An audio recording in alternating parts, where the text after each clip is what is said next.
season play begins. So, Shannon, how surprised were you that LeBron, he didn't play last night?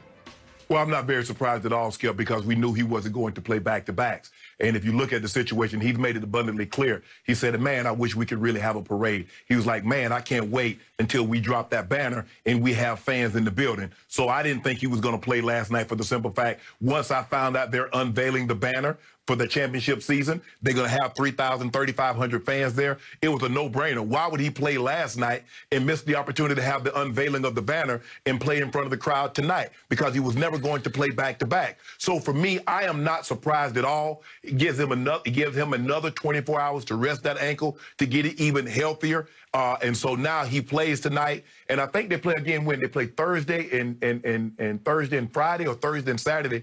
And then the playing games, I think, start May 16th. So it gives him an opportunity to get another 24 hours. So, Skip, I'm really, really not surprised that he didn't play last night, given. And plus, it's the Knicks. We don't worry about no Knicks. Only Michael Rappaport and people in New York are happy about the Knicks. We weren't worried about them. They shot their wad on Sunday beating the Clippers. We knew they couldn't see us. And Big Drum. You see what Big Drum did last night, Skip? You want to change your mind about Drum? But we're going to get to that. We're going to get to that part. Don't do that, Skip. We're going to get to that part in a minute. But I'm not surprised LeBron didn't play, given that it was going to be a back-to-back. And if given the opportunity, a banner unveiling, playing in front of 3,000 fans, or playing last night and not playing tonight and having the banner unveiled. So for me, I'm not surprised at all. But watch what you get tonight. It's worth waiting for. I don't know, Skip. There are a few concerts that I've seen that were worth waiting for. I don't know if you've ever seen Beyonce in concert. No. She's worth seeing. It's worth waiting for. Yeah. I saw Earth, Wind, and Fire. They're worth waiting for. So for me, Maxwell, several times, those are concerts worth waiting for. Old Goat James, that performance he about to give you tonight, it was worth waiting for. You ever see Prince in concert? Skip, let me tell you the true story. No, Skip, I did not see him in concert. I saw him three times. Skip, I was going to go see him. His last performance in Atlanta, but you had to go to the gate to get the tickets because he didn't like scalping and all that kind of thing. And so I didn't get an opportunity to get a ticket, and I was going to buy 2 tickets. But the tickets were $200 at the box office. They wanted $3,500, $5,000 on the open market. And I was like, nah, I'm not paying that. I'll see him next time. 2 weeks later, he was dead. So I never got a chance to see him live. Sorry about that. I did see Michael Jackson live, and it was all-time great, but it wasn't quite as great as the greatest Prince. I'm just a bigger Prince fan than Michael Jackson. Now back to the topic at hand. Your apologies for your man, LeBron James, know no bounds. So now you're saying it was okay for him not to play against the Knicks because he wants to be there in the starting lineup when they raise the banner before maybe 3,000 people tonight. That is correct. They have had some fans in the stands before, so it will be the first time they have fans in the stands. But the point is, I tweeted this last week. I said, no way does LeBron James want to try a second comeback this year against the Knicks on a Tuesday night at Staples because the Knicks played knockdown, drag-out defense. I'm still skeptical of their offense, but under Coach Thibodeau, they will bump you, they will grind you, they will play a little bit of football with you, and they did that to the Lakers last night. But in the end, the Knicks turned back into these same old Knicks on offense, and I'll get to that in just a moment. But don't tell me that LeBron said, and again, LeBron's nobody's fool. He's got the highest IQ in basketball. And he said, I don't think I want to subject myself to the Knicks after I got embarrassed by trying to come back against Sacramento, missed the last-second shot, and then against Toronto also at home. So he's saying, you know what? The wise move, the shrewdest move would be to wait for Houston. You failed to point out that the Houston Rockets are now by far the worst team in basketball. Do you realize, Shannon, they've not only lost 6 in a row, they've lost 11 of 12. They've lost 43 of their last 48 games. There's no more John Wall this year. There's no Eric Gordon. There's no Avery Bradley. There's no Christian Wood.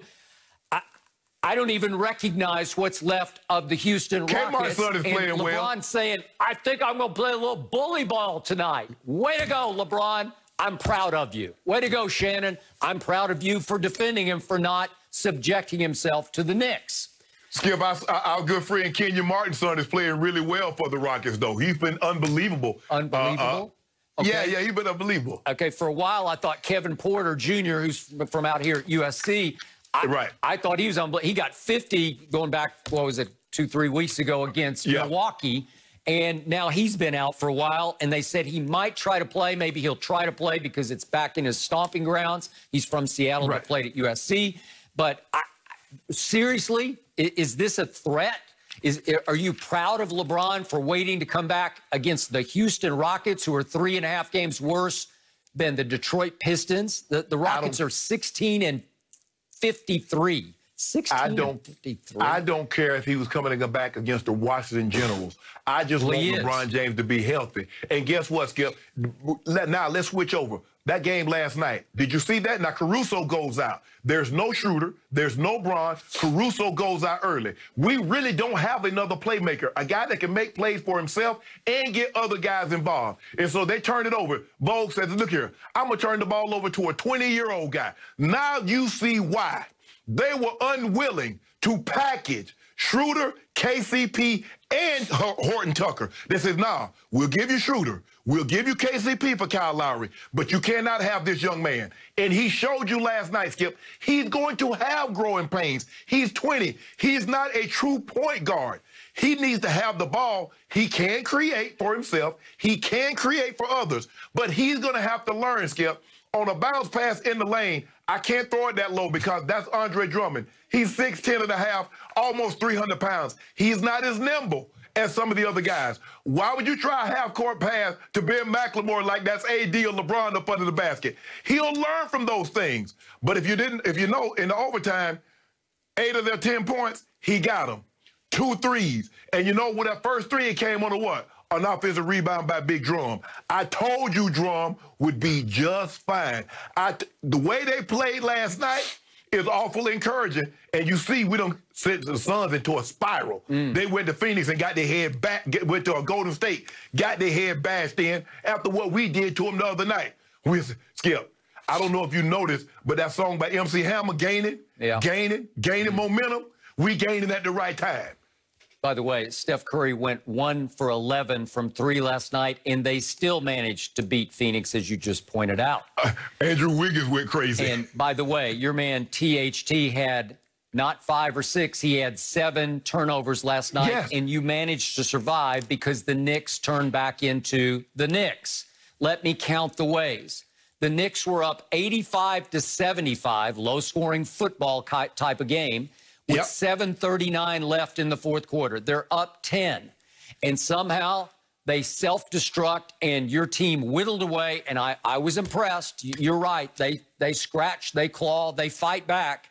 And yet the Knicks, off a THT turnover, were up 2 with 31 seconds left. And could we see that possession, please, by the same old Knicks? This is 31 seconds left. They're up 2. All you got to do is just get a bucket and the game's over. Game's over. Game's going to be over. Game's going to be over. Just get a bucket. Here's Julius on AD. Julius, just get a bucket. Just get a bucket. Just get to the free throw line. Just get to the free throw line. Just take a shot, and it's a shot clock violation. What are you doing? You've got the game in the palms of both your hands, and you do that? What are you doing? And then it gets worse, because the Lakers come down, and your man KC3 tries a 3 from the corner with 5 seconds left.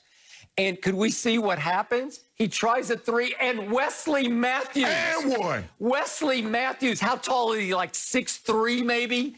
He's just standing in the lane, unboxed, and he just lays it back in off the glass. Why was he wide open standing in the lane? Because young R.J. Barrett, who had a terrible game, what was he, 2 for 13 and 0 for 7 from 3?